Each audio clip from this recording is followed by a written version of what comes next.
Yo guys, welcome back to my YouTube channel. Happy New Year. It's 2026.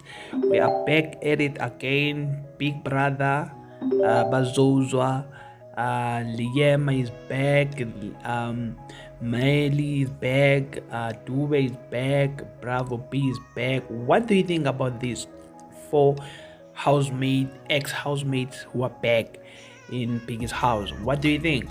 And then, what do you think of Liam, man's movement so far, so good? From yesterday from last night and today, what do you think, man? My ex this, my ex that, my ex this, my ex that. I don't know, what do you think, man? And do you think they're gonna be there at the end of the season, or it's just they are here? From there, they're gonna leave. I don't know what the game that Big G is trying to play. I'm so happy to see Liam. So happy to see Bravo B as well. The other housemate, the new one, Tandega as well, and then I forgot the other one.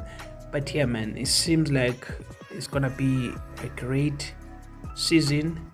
It's gonna be a great journey. We're looking forward to see what's gonna happen, man. And I'm so happy to see the new housemate also having the confidence